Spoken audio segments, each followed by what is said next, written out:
Hey guys, welcome back to my channel. నేను మీ DG Hunter. So ఈరోజు captaincy contender టాస్క్లో second challenge గురించి అయితే మాట్లాడదాం మనం. సో బేసిక్గా నిన్న నైట్ మొత్తం ఈ క్యాప్టెన్సీ కంటెండర్ సెకండ్ టాస్క్ గురించి అయితే అవుతుంది. అలాగే బిగ్ బాస్ మధ్యలో ఫైర్ అయ్యాడు హౌస్ మేట్స్ మీద. సో వాటన్నిటి గురించి మనం మాట్లాడుకుందాం. వీడియోలోకి వెళ్ళే ముందు మీకు కనుక నా వీడియోస్ నచ్చితే లైక్ చేయండి, సబ్స్క్రైబ్ చేయండి, షేర్ చేయండి. సో నాకు ఇంకా బూస్టింగ్ అవుతుంది ఇలాంటి వీడియోస్ చేయడానికి, ఒక మోటివేషన్ వస్తుంది. So please do that. అలాగే నా రివ్యూస్ కనుక నచ్చితే కామెంట్ చేయండి, మీ ఫేవరెట్ కంటెస్టెంట్స్ గురించి కూడా కామెంట్ చేయండి. Okay, thank you. సో నిన్న సెకండ్ ఛాలెంజ్ స్టార్ట్ అవ్వడానికి ముందు బిగ్ బాస్ హౌస్ మేట్స్ అందరినీ ఒక లైన్లో నుంచో పెడతారు. సో గట్టి క్లాస్ పిక్తారు అనమాట. ఎవరు రూల్స్ ఫాలో అవ్వట్లేదు. ఈ తెలుగు రాని వాళ్ళు కూడా తెలుగులో మాట్లాడడానికి ట్రై చేస్తారు.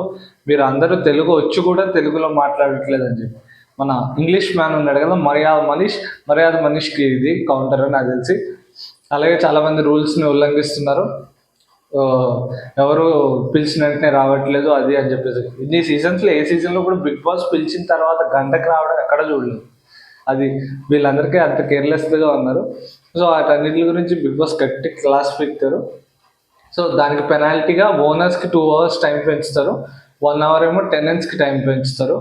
సో ఓనర్స్ ఏదైతే 2 hours టైం తగ్గించుకుంటారో మళ్ళీ వాళ్ళకి 2 hours టైం పెరిగిపోతుంది. ఇంకా టెనెంట్స్కి 1 hour పెరుగుతుంది. ఇక్కడ 1 hour ల్యాగ్లో ఉంటారు tenants, owners. Okay, so owners కొంచెం 1 hour వాళ్ళకి అడ్వాంటేజ్ ఉంటుంది, టెనెంట్స్కి 1 hour అడ్వాంటేజ్ ఉంటుంది. ఇప్పుడు సెకండ్ ఛాలెంజ్ వచ్చేసి బజర్ నో బజర్ అంటే ఏంటంటే సింపుల్. మీరు అవతల టెనెంట్స్ టీమ్ వాళ్ళని నమ్ముతారా లేదా అన్నది, ఓనర్స్ టెనెంట్స్ని నమ్ముతారా, టెనెంట్స్ ఓనర్స్ నమ్ముతారా లేదా అన్నది టాస్క్. అక్కడ బజర్స్ ఉంటాయి. గార్డెన్ ఏరియాలో ఓనర్స్ ఉంటారు, యాక్టివిటీ రూమ్లో టెనెంట్స్ ఉంటారు. టెనెంట్స్ ఓనర్స్కి మధ్యలో ఒక ఫోన్ అయితే ఉంటుంది ఇద్దరి దగ్గర. ఫోన్ త్రూ వాళ్ళు కమ్యూనికేట్ చేసుకోవాలి. టాస్క్ ఏంటంటే ఆ బజర్ ఉంది కదా, 30 minutes టైం లిమిట్ ఇస్తారు. ఆ 30 minutes టైం లిమిట్లో కనుక ఓన్లీ 1 team బజర్ నొక్కిందంటే ఆ టీంకి టోటల్ 0 hours, మొత్తానికి టైమర్ 0 అయిపోవచ్చు. వాళ్ళు మంచిగా వెళ్ళి పడుకోవచ్చు. ఓకే, లేదు అంటే కనుక 2 teams వాళ్ళు బజర్ నొక్కలేదు. సో అప్పుడు ఇద్దరికి 1 hour టైం తగ్గుతుంది.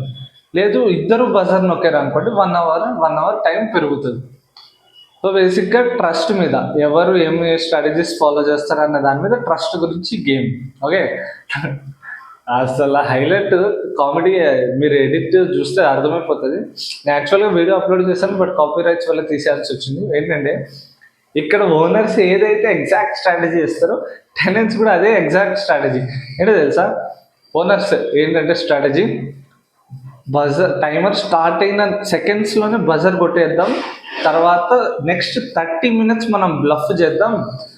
ఇక్కడ నామినేషన్స్లో ఉన్నారు, ఆపర్చునిటీస్ రావు ఎవరికి, ఇప్పుడు మనం బజర్ నొక్కేస్తే ఇది బజర్ నొక్కకపోతే ఆపర్చునిటీస్ వస్తాయి, అది ఇది అని వేరే ప్లాన్లు వేస్తారు వీళ్ళందరూ, ఓనర్స్ అందరూ. ఓకే, అవతల సైడ్ టెనెంట్స్ డిస్కషన్, వాళ్ళు మనం ఫస్ట్ స్టార్టింగ్లోనే బజర్ నొక్కేద్దాం, నెక్స్ట్ కొద్దిసేపు బ్లఫ్ చేద్దాం వాళ్ళతో, మిగిలిన టైం మొత్తం బ్లఫ్ చేద్దాం, మేము కొట్టలేదు మీరు కొట్టద్దు అది ఇది అని చెప్పి కాల్లోనే మాట్లాడదాం అని చెప్పి 2 sides కూడా ఒకరికొకరు కమ్యూనికేషన్ ఉండదు, కానీ సేమ్ ఎగ్జాక్ట్ స్ట్రాటజీ అయితే ఇద్దరు వేస్తారు.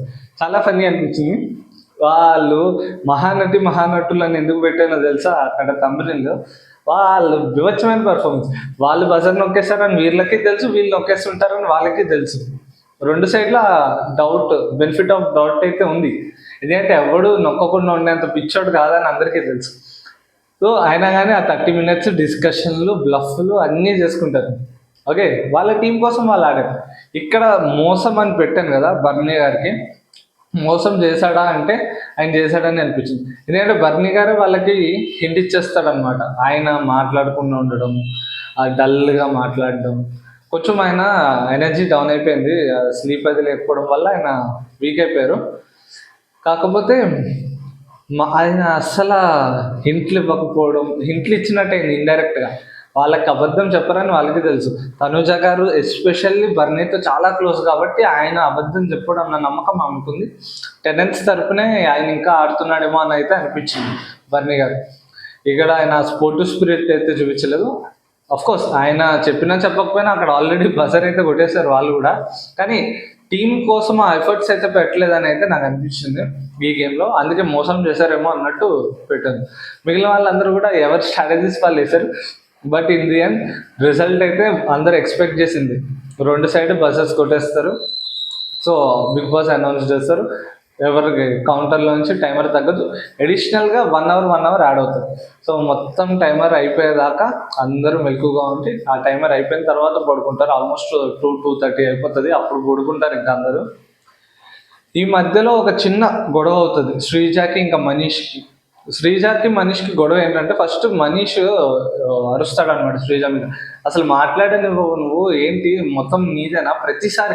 మనీష్ ఎలా టార్గెట్ చేస్తాడంటే, ఆ పాయింట్ ఆఫ్ టైంలో ఉన్న దాని గురించి మాట్లాడకుండా ఎంటైర్ హౌస్లో ఎవ్రీ టైం అదే నువ్వు అన్నట్టుగా పోర్ట్రే చేయడానికి ట్రై చేస్తాడు మనీష్. ప్రతిసారి అది అబ్జర్వ్ చేసా. యాక్చువల్గా ఫస్ట్ టాస్క్లో మొత్తం లీడ్ తీసుకుని అన్ని చేసింది మనీషే. సేమ్ ఎగ్జాక్ట్ థింగ్ మీద శ్రీజ గొడవ పడుతుంది.